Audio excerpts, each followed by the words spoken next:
Hai, Assalamualaikum warahmatullahi wabarakatuh. Selamat pagi, selamat tengah hari, selamat petang dan selamat malam, mengikut masa yang korang tengah tengok sekarang. Okey, minggu lepas kita dah belajar tentang kebarangkalian 1 yang form 4 punya. Jadi minggu ni kita akan masuk yang kebarangkalian 2. Kita akan masuk topik 7, kebarangkalian 2 ataupun probability 2. Okey. So minggu lepas kita dah belajar macam mana cara untuk cari kebarangkalian untuk sesuatu peristiwa. Kita pakai formula PA sama juga dengan NA per NS. PA ni adalah kebarangkalian peristiwa A. Kalau peristiwa B, bilang kat sini. And then NA ni adalah bilangan kesudahan peristiwa A. Dan NS ni adalah bilangan ruang sampel. Ataupun S ni sebenarnya semua. Bilangan semua sekali yang ada. Okay. And then apa yang terlupa nak bagi tahu minggu lepas adalah yang ni. Kebarangkalian ni dia hanyalah antara 0 hingga 1 sahaja nilai dia. 0 hingga 1 sahaja. Nanti korang tanya pula, habis tu minggu lepas kita orang buat asal tak dapat pun 0 hingga 1, kita orang dapat 1/2 lah, kita orang dapat 1/5 lah. Macam mana pula ni sir?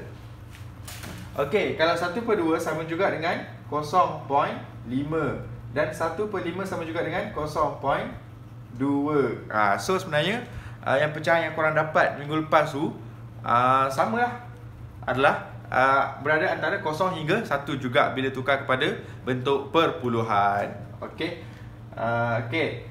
Seterusnya, apakah maksud kebarangkalian sama dengan 0 dan juga kebarangkalian sama dengan 1 ni? Apa maksud dia? Okey. Apabila kebarangkalian sesuatu peristiwa tu sama juga dengan 0, maksudnya peristiwa tu tak akan berlaku. Memang orang kata impossible untuk berlaku. Memang takkan berlaku. Contohnya macam saya pernah sebut minggu lepas, apakah kebarangkalian untuk crush korang suka korang balik kan? So memang 0 lah, memang benda tu tidak mungkin berlaku. So move on. Kenapa kita perlu pendam benda tu lama-lama? Move on guys, move on. Okay. And then kalau kebarangkalian dia adalah 1, maksudnya peristiwa tu memang confirm berlaku. Contohnya, okay, contoh macam ni lah. Saya ada 2 marker kat sini. Okay, saya ada 2 marker kat sini. Okay, katakanlah sepejam mata. And then saya ambil secara random. Apakah kebarangkalian marker yang saya ambil ni adalah marker yang berwarna merah? Okay, so berapa kebarangkalian dia? Marker yang saya ambil ni berwarna merah. Okay, 2 saat fikir. 1, 2. Okay, betul. Jawapan dia adalah 0. Sebab apa? Sebab kat sini ada marker warna merah. Tak ada kan? Okay, maksudnya memang tak ada marker warna merah kat sini. So memang kebarangkalian untuk saya ambil marker warna merah adalah 0. Memang tak akan dapat. Memang tak mungkin berlaku. Memang sini ada warna biru dengan warna hitam. Saya ambil warna merah, dapat warna merah. Memang benda ni tak mungkin berlaku. So itulah maksud dia. Kebarangkalian dia sama juga dengan 0. Tak mungkin berlaku. Okay. Katakanlah juga kat sini ada 2 marker warna biru. Okay, apakah kebarangkalian saya ambil marker ni secara random, saya dapat warna biru? Okay. Jadi, okay, 2 second jawab. 1, 2. Ya, betul. Jawapan dia adalah 1. Kenapa? Sebab memang kat sini ada warna biru je. So, saya ambil lah, buatlah percubaan 100 kali pun, saya try ambil, memang dapat warna biru juga. So, peristiwa untuk saya dapatkan marker warna biru ni adalah pasti berlaku. Memang saya akan dapat warna biru punya, saya akan dapat warna lain. Sebab kat sini ada warna biru saja. So, kebarangkalian dia adalah 1. So nanti korang tanya, kenapa macam tu sir? Mana logik dia? Mana logik dia dengan formula yang kita pakai ni kan? Apa kaitan dengan formula yang kita pakai dia? Okey, kalau bukti dia adalah contohnya kan, tadi saya kata warna merah kan? Okey, katakanlah warna merah. Kebarangkalian untuk kita dapatkan marker warna merah, M merah, adalah formula dia adalah bilangan peristiwa marker warna merah, sebab ni merah, so ni merah jugalah, per dengan bilangan semua sekali marker yang kita ada. Okey. So ini marker yang saya ada tadi kan. Okey. So daripada marker, 2 marker ni, ada berapa marker warna merah? Tak ada kan. So 0. Okey, so kat sini bilangan marker warna merah adalah 0. Okey, and then bilangan semua sekali marker ada berapa kat sini? 1, 2. So 2. So dia akan jadi 0 bahagi 2 sama juga dengan 0. Maksudnya tidak mungkin berlaku. Okey, ataupun contoh yang ni, kalau apakah kebarangkalian untuk kita dapatkan marker warna biru? So kat sini NB, bilangan marker warna biru per bilangan semua sekali. Okay, nampak? So ada berapa marker warna biru kat sini? Ada 1, ada 2. So ada 2 marker warna biru. Dan semua sekali ada berapa marker? Ada 1, ada 2 juga marker. So 2 per 2 sama juga dengan 1. So boleh nampak tak? So faham guys kenapa macam tu? Faham kenapa dia jadi kosong? Apa masuk probability sama dengan kosong? Apa masuk probability sama dengan 1? Okay, habis tu kalau 1 biru, 1 hitam macam mana? Okay, katakanlah kebarangkalian untuk saya dapatkan marker warna hitam berapa? Okay, saya ambil sejam mata, saya ambil berapakah kebarangkalian untuk saya dapatkan marker warna hitam? Okay, so tengoklah kat sini. Ada berapa marker warna hitam? Ada 1 sahaja. And then semua sekali ada berapa? Ada 2 marker. Jadi katakanlah ini kebarangkalian untuk saya dapatkan marker warna hitam. So kat sini pun bilangan marker warna hitam. Ada berapa bilangan marker warna hitam? Ada 1. Semua sekali ada berapa marker? Ada 2. Jadi jawapan dia adalah 1 per 2. 1 per 2. Boleh tak nak tinggal macam ni? Boleh. Ataupun kita tukar kepada perpuluhan. Kita akan dapat 0.5. Okay, so boleh faham Okay guys, so ni adalah step untuk cari kebarangkalian bagi peristiwa A. Okay, step yang pertama adalah kita kena senaraikan dulu kesudahan peristiwa A. And then lepas tu kat sebelah dia, kalau selah letak terus kat sebelah dia NA. NA ni adalah bilangan dia. Mula kita senaraikan dulu kesudahan dia. Dah senaraikan, lepas tu kita tulis bilangan dia ada berapa. 1 ke, 2 ke, 3 ke. And then lepas tu yang kedua kita senaraikan ruang sampel S, ruang sampel. And then kita nyatakan juga bilangan ruang sampel. Kenapa? Sebab nanti mudah untuk kita buat kat sini nanti pakai formula ni. Sebab kita dah tulis siap-siap berapa bilangan peristiwa A, berapa bilangan ruang sampel. So buat siap-siap yang ni. And then step yang ketiga barulah kita cari kebarangkalian pakai formula yang ni. Kita dah ada maklumat NA, kita dah ada maklumat NS, bilangan peristiwa, bilangan semua sekali. And then kita boleh pakai formula ni, boleh cari kebarangkalian. Okay. Contoh kat sini. Satu huruf dipilih secara rawak daripada perkataan Hafiz. Cari kebarangkalian memilih huruf vokal. Okay, jadi yang pertama sekali kita kena senaraikan kesudahan A. Sepatutnya biasanya orang buat yang ni dulu lah. Okay, terbalikkan. Biasanya orang senaraikan ruang sampel dulu lah, baru senaraikan kesudahan A. Sorry silap sikit. Tapi tak silap pun, boleh je. Tapi biasanya orang senaraikan ruang sampel dulu. Okay, so kita senaraikan ruang sampel dulu. S sama juga dengan, okay, nak senaraikan ruang sampel kita buat kurungan macam ni, bracket macam ni, macam ulat tu. Okay, and then satu huruf dipilih secara rawak daripada perkataan Hafiz. Okay, jadi ada perkataan H-A-F-I-Z, ada 5. So kita tulis ruang sampel dia ada 5. H-A-F-I-Z,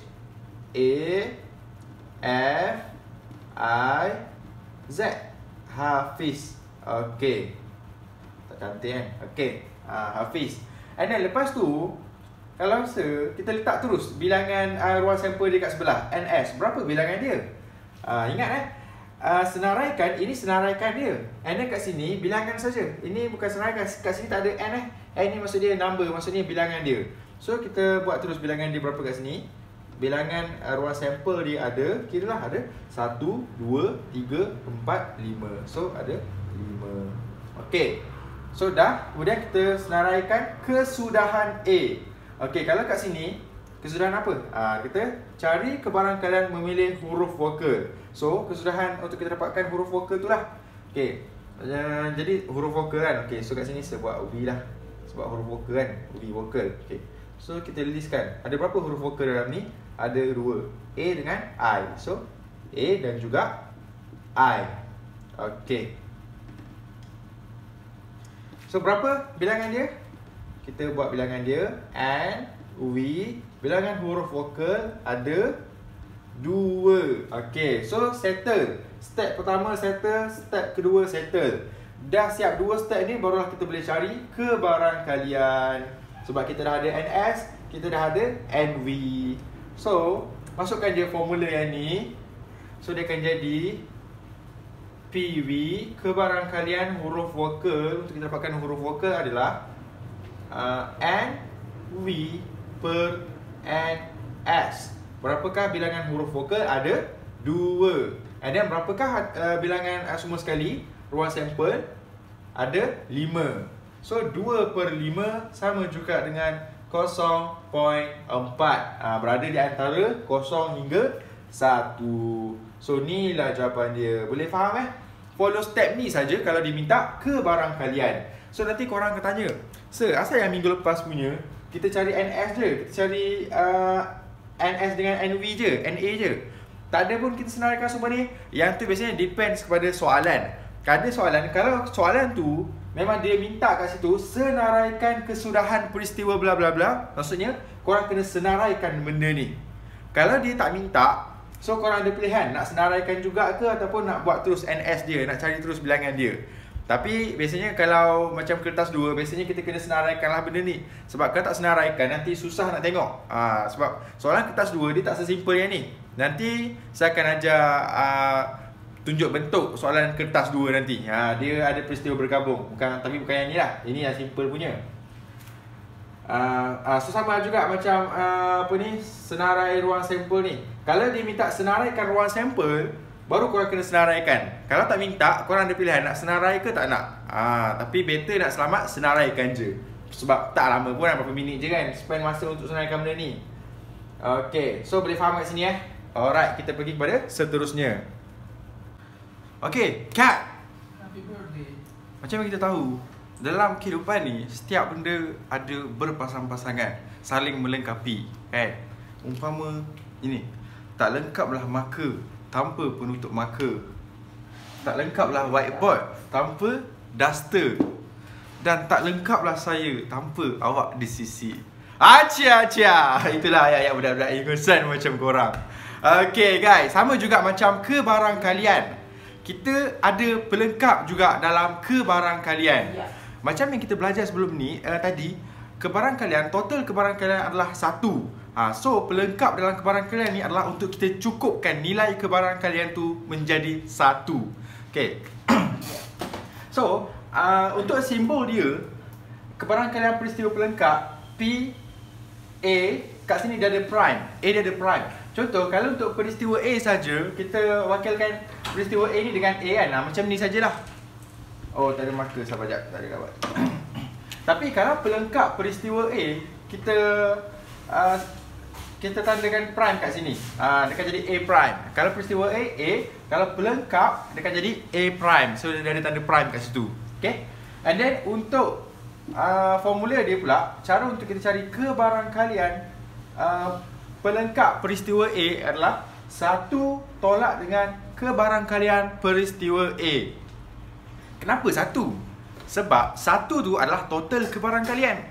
So 1 tolak dengan kebarangkalian, kita dapatlah jumlah yang kebarangkalian yang melengkapkan dia tu. Okey, contohnya katakanlah tadi kan saya tunjuk 3 marker kan. Okey, kalau ada 3 marker kat sini, 2 marker biru dan 1 marker hitam, apakah kebarangkalian untuk kita dapatkan marker hitam? So 1 daripada 3 marker. Jadi kebarangkalian untuk dapatkan marker hitam adalah 1/3. Jadi apakah pelengkap kebarangkalian untuk dapatkan marker hitam? So formula dia adalah yang ni. Jadi dia akan jadi P probability marker hitam, kena ada tanda prime kat sini sebab dia adalah pelengkap, sama juga dengan 1 tolak dengan pelengkap 1 tolak dengan kebarangkalian marker hitam, iaitu 1/3. So 1 tolak dengan 1/3 akan dapat 2/3. Jadi 2/3 ni adalah kebarangkalian peristiwa pelengkap untuk marker hitam. Okey, boleh faham? Okey, ni ada satu lagi contoh. Okey. Untuk contoh ni, dia dah bagi siap-siap kat sini ruang sampel. Dia dah bagi ruang sampel adalah 1, 2, 3, 4, 5, 6, 7. And then peristiwa A dia bagi 2, 4, 6, gandaan 2. Peristiwa A adalah gandaan 2. And then dia bagi kebarangkalian peristiwa A adalah 3/7. Mana dapat 3/7? Daripada peristiwa A 3, ruang sampel ada 7. So dapat 3/7. So soalan tanya,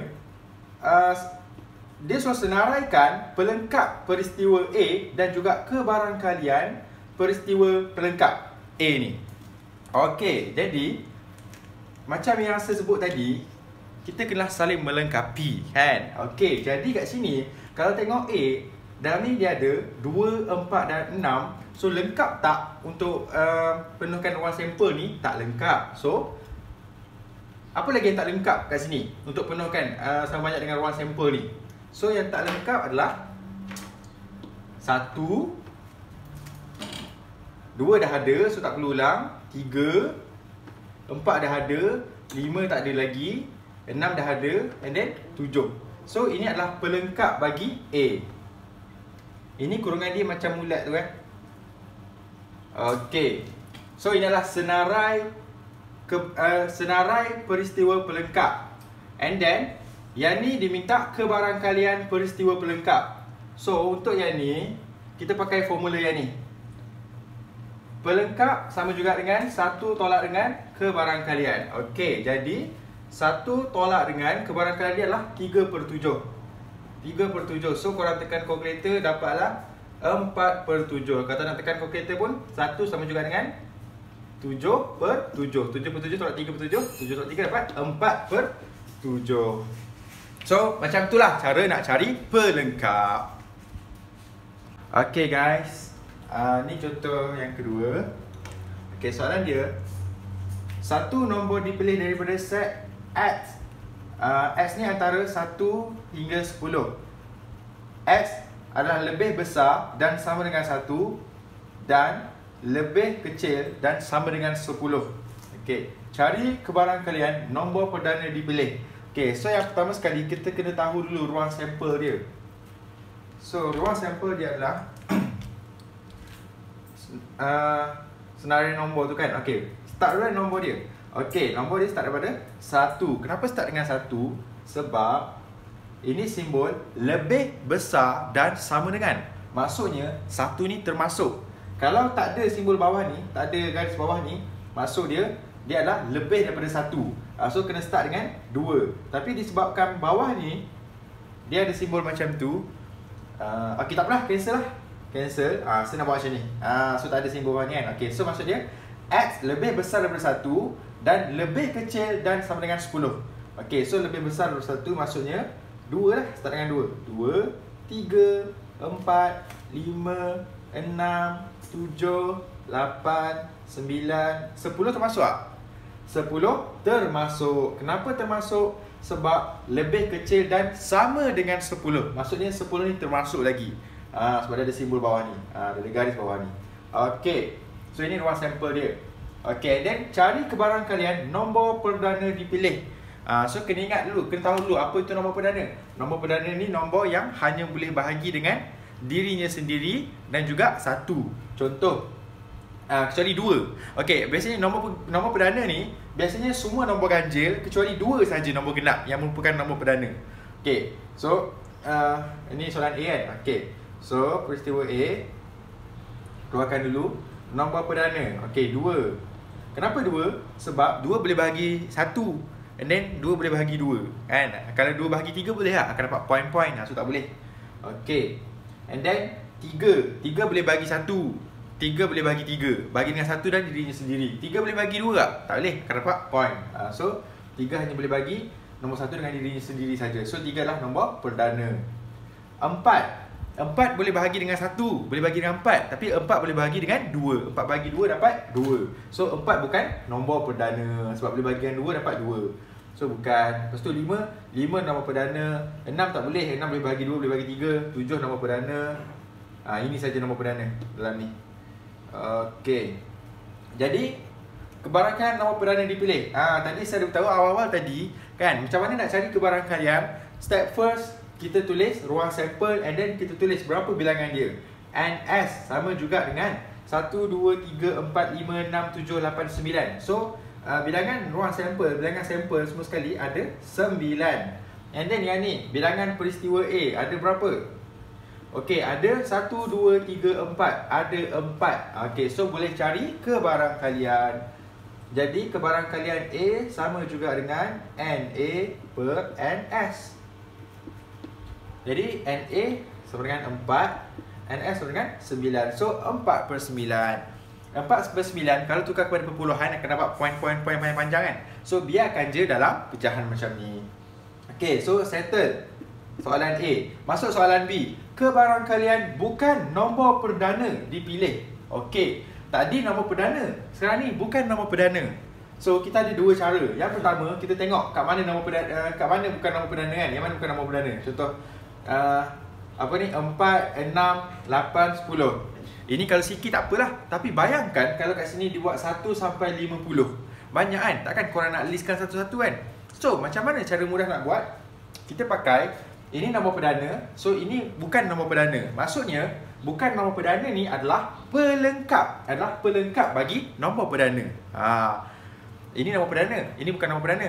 So yang bukan nombor perdana tu adalah pelengkap bagi nombor perdana. Jadi kita boleh pakai formula pelengkap. Jadi P B sama juga dengan, kalau pelengkap formula dia 1 tolak dengan yang ni tadi kan, kebarangkalian yang asal gitu, 4 per 9. Pakai kalkulator akan dapat 5 per 9. Kalau dapat manual, 1 sama juga dengan 9 per 9. So 9 tolak 4, 5. 9 ni sama lah, 9 je lah. Jadi pelengkap dia adalah 5 per 9. Ataupun kebarangkalian bukan nombor perdana dipilih. So faham contoh untuk pelengkap ni. And then satu lagi contoh. Okay, ini sebuat saja kat sini. Contoh kan, kalau ada 3 macam mana? Contoh macam siapa? Aiman kan? Aiman pergi kedai. Aiman pergi kedai, ada apple. Ada apple. Lepas tu ada apa lagi? Ada apple, ada orange, ada apa? Mangga. Okay. So katakanlah kebarangkalian untuk beli apple adalah 1 per 3. 1 per 4 lah. 1 per 4.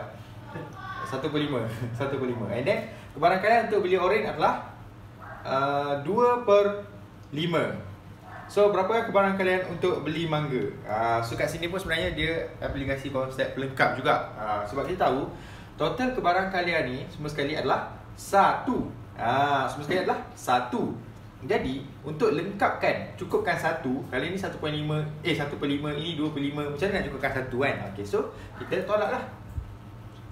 1 tolak dengan 1 per 5 tolak dengan 2 per 5. So dapatlah 2 per 5. Ni tekan kalkulator tak apa kalau tak tahu macam ni kan. Okay, 2 per 5. So jawapan dia adalah 2 per 5.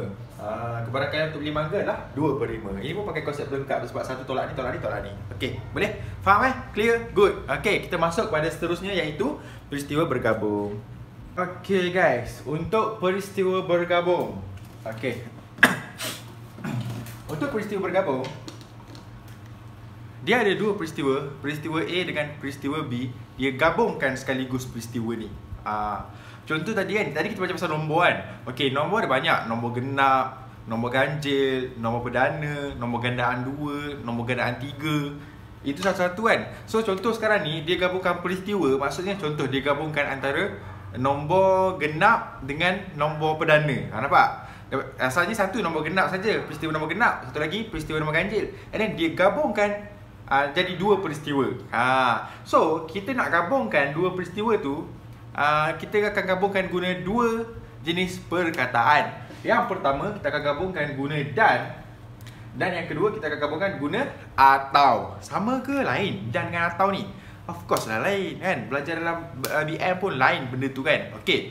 So apa beza dan dengan atau ni? Okey. Sebagai contoh lah kat sini. Okey. Ini Abu, ini Ali. Kalau Sir panggil Abu dan Ali, tolong datang dekat Sir. Siapa yang perlu datang dekat Sir? Abu ke Ali? Dua-dua kena datang. Sebab apa? Sebab Sir gunakan ayat dan. Abu dan Ali dua-dua kena datang kat Sir. Tapi kalau Sir ubah sikit ayat, okay. Abu atau Ali, tolong datang jumpa Sir. Abu atau Ali. Maksudnya dua-dua ke kena datang? Tak perlu dua-dua. Tapi yang penting ada salah satu. Sama ada Ali nak datang jumpa Sir ataupun Abu nak datang jumpa Sir. Faham tak? Okay, harap clear Okay, and then dia sebenarnya ada kaitan dengan bab set yang korang belajar masa form 4 dulu. Bab 1 kan, kita silap Sir kan, set kan. Okay, ke bab berapa? Lupa bab berapa. Okay, tak apa. So dia ada A dan B ataupun A atau B. Okay, tapi kalau kita nak wakilkan kepada simbol, simbol dan ni jadi bentuk simbol macam ni. Ini apa? Ini simbol persilangan. Korang belajar dalam set adalah simbol persilangan. Dan atau simbol ni kesatuan. Ini adalah U ni, macam U ni adalah simbol kesatuan. Korang belajar dalam set dulu. Okay. So macam mana nak ingat simbol ni? Okay, cara nak ingat dia senang saja. A dan B. Tengok belakang sekali. Dan N kan? Okay. N. So kat sini bentuk macam N. Kalau atau, okay, tengok belakang sekali. Atau ni bentuk dia U kan? So simbol dia macam U.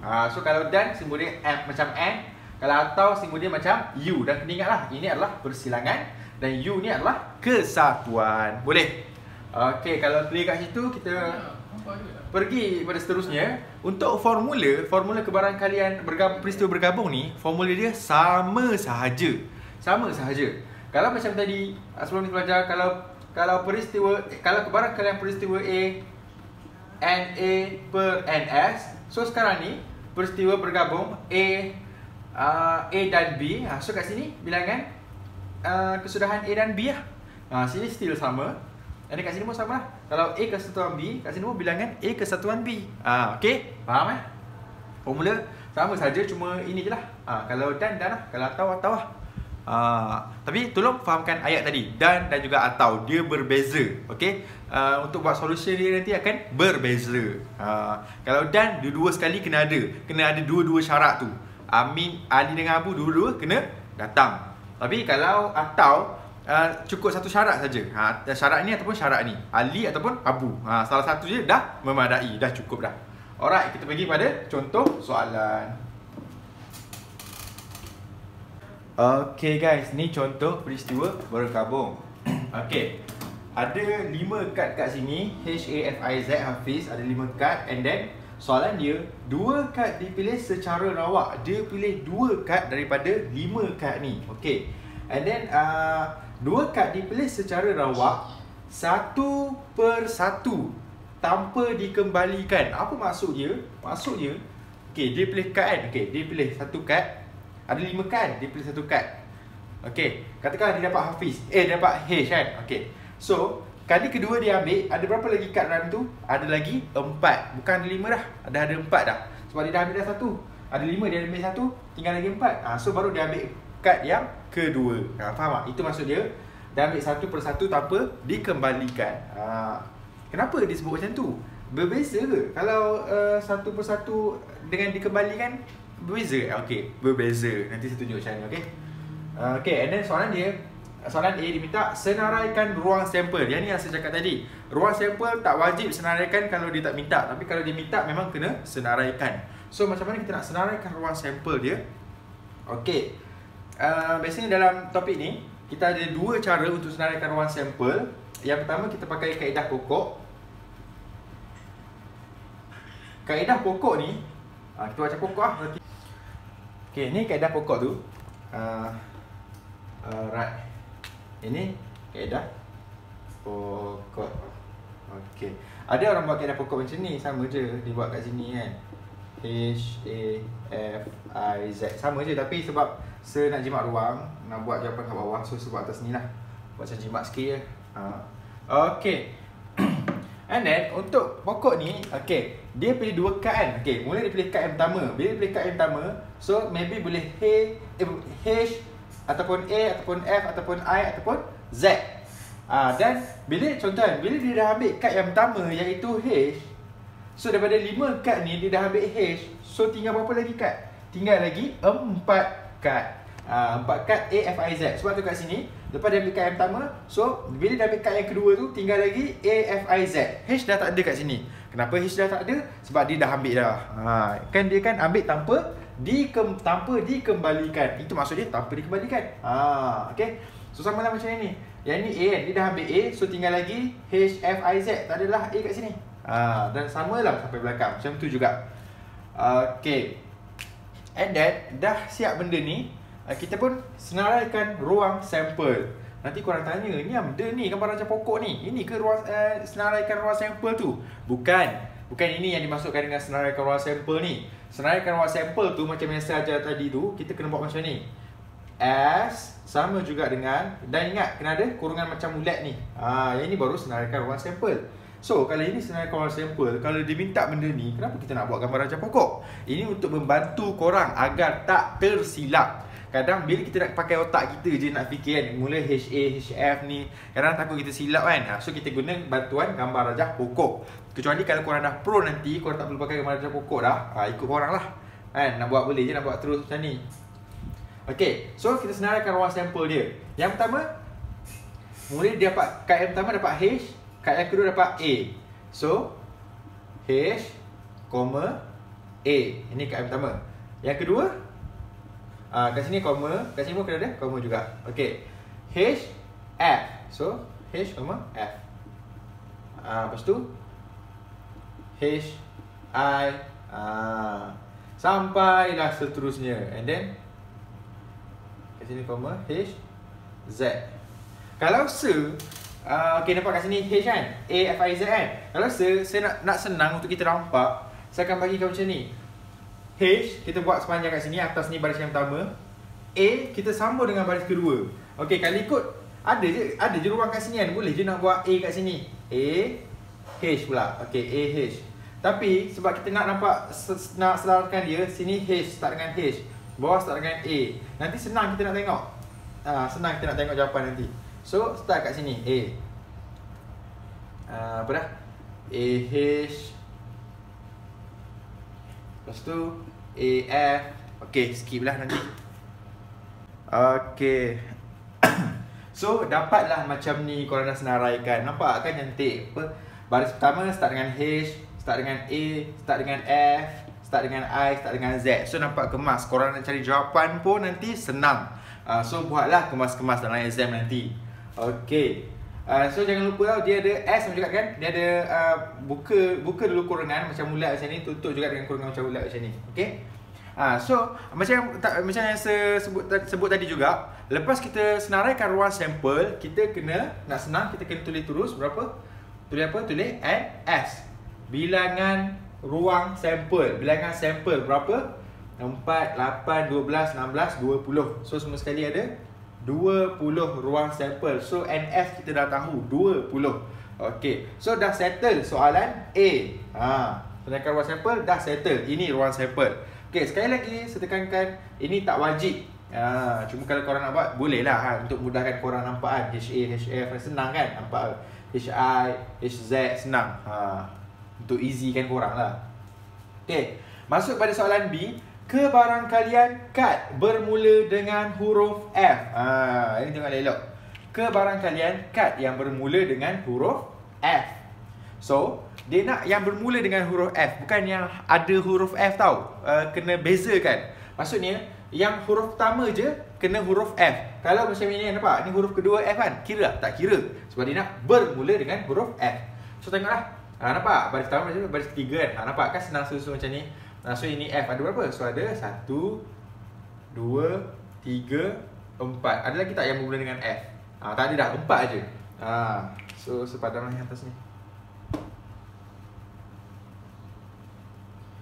Jadi untuk soalan B, kebarangkalian yang bermula dengan huruf F. So probability yang start dengan huruf F adalah berapa bilangan yang ada huruf F? 1, 2, 3, 4. Bukan yang ada huruf F, sorry. Yang bermula dengan huruf F ada 4.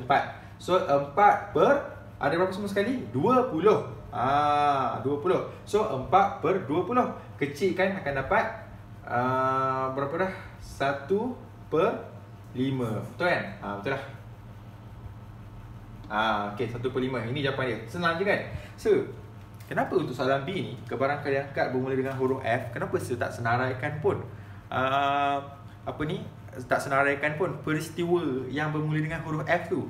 Sebab soalan ada minta tak so senaraikan peristiwa. Tak ada kan? So bila tak ada, nak letak tak apa, tak nak letak pun tak apa. So kalau kita dah senaraikan macam ni, tak letak pun tak apa. Sebab apa? Sebab macam kita dah nampak kalau kita nak sarangkan balik pun, kita ambil yang ni je. Kita ambil balik benda ni. Nampak? Ambil balik benda ni, tak kat sini. F sama juga dengan bla bla bla bla bla. Itu je. Okey, terus kepada soalan C. Kebarangkalian kad itu terdiri daripada dua vokal atau dua konsonan. Yang ni yang kita belajar. Peristiwa bergabung. Yang ni tak bergabung, yang C ni. Peristiwa bergabung. Dia bergabung dengan apa? Dengan atau. Okey. So sekarang ni kita tengok dulu yang mana apa ni? Kebarangkalian itu terdiri daripada dua vokal ataupun dua konsonan. So mana dua vokal, mana dua konsonan? Kita tengok dulu. Dua vokal. Ini vokal kan, nampak? So A kat sini, senang susun macam ni. Ini vokal, dua vokal, lagi ini. Ada dua vokal. Kat sini dua-dua huruf vokal. Huruf konsonan tu selain huruf vokal lah. Ataupun dua konsonan. Okey, mana dua konsonan? Okey. Ni satu. Ini vokal tadi yang tandakan sikit. Vokal. Ni satu. Ini dua. Dua konsonan. Ini tak boleh. Tiga. Empat. Nampak ada dua konsonan. F dengan Z. Kan ni tak boleh. Ni konsonan. Ni vokal tak boleh ambil. So empat. Ini tak ada. Lima. Enam. Okey. So ada 6. Betul tak? 6 campur dengan yang dua vokal tu ada 7, 8. Okey, tapi kita tengok dulu. Kebarangkalian itu terdiri daripada dua vokal atau dua konsonan. Okey. So sekarang ni dia minta atau. So kalau atau, okey, jadi kita kena ambil semua sekali. Yang dua-dua huruf vokal ataupun dua-dua huruf konsonan yang kita ambil semua sekali. So semua kali ada 8. Jadi kebarangkalian untuk huruf vokal kesatuan dengan huruf konsonan, dua-dua huruf konsonan sama juga dengan ada berapa? Huruf vokal dengan huruf konsonan yang ada dua, ada 8. Per semua sekali ada 20. So 8 per 20 kita kecilkan, boleh bahagi sifir 4. 8 bagi 4 2. 20 bagi 4, 5. So akan dapat 2 per 5. Boleh faham right, boleh faham. Kita pergi pada soalan seterusnya. Okey, soalan seterusnya. Cari kebarangkalian. Apakah kebarangkalian memilih kad yang terdiri daripada satu vokal dan satu konsonan? Okey. Kad yang terdiri daripada satu vokal dan satu konsonan. Ditulis kat sini dan. Kena ingat balik maksud dan. Kalau dan, Ali dan Abu. Se panggil Ali dan Abu. Siapa kena datang kat se? Dua-dua kena datang dekat se. Kalau atau, baru salah seorang datang dekat se. Faham Jadi, bila dan, satu vokal dan satu konsonan, maksud dia dua-dua kena ada. Kena ada vokal, kena ada konsonan. Yang mana dulu? Konsonan ke vokal dulu? Tak kisah mana-mana. Sebab dia tak cakap pun yang pertama huruf konsonan ke yang pertama huruf vokal. Dia cakap kena ada salah satu saja. Dia cakap kena ada dua-dua. Kena ada konsonan dengan vokal. Tapi tak cakap siapa dulu depan, siapa dulu belakang konsonan dulu ke ni. So kita ambil je mana-mana yang ada vokal dan konsonan. Okey, so jom kita kira. Konsonan, vokal. Satu. Konsonan, salah. Konsonan, vokal, 2. Salah. 3. 4. Salah, dua-dua vokal. 5. Vokal konsonan. 5. Salah. 6. 7. 8. 9. 10. 11. 12. So semua sekali ada 12. Ni soalan D kan. Okey. So untuk soalan D, kita nak cari kebarangkalian dia kan. So P untuk soalan D kan. Sebab D kat sini. Kebarangkalian untuk soalan D adalah berapakah bilangan ini kad yang terdiri daripada satu vokal dan satu konsonan? Ada berapa tadi? 12 kan. So 12 per dengan semua sekali ada berapa? Ada 20. Kalau boleh kecilkan, kita kecilkan. Boleh kecilkan tak? Boleh. Bahagi sifir 4. 12 bagi 4, 4, 8, 12, 3. 20 bagi 4, 5. So jawapan dia adalah 3 per 5. Okey, clear? Okey, so sekarang saya akan ubah sikit. Kebarang kalian memilih kad yang terdiri daripada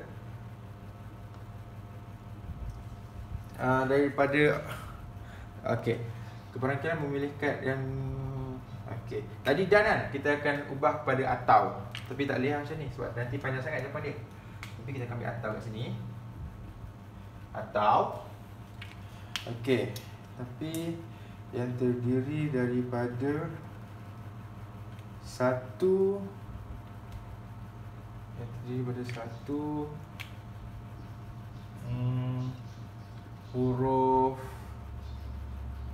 huruf F lah. Yang terdiri daripada satu huruf F atau satu huruf tak payahlah, satu huruf A. Okey. So, kita tengok kat sini. Kebarang kalian memilih kad yang terdiri daripada satu huruf F atau satu huruf A.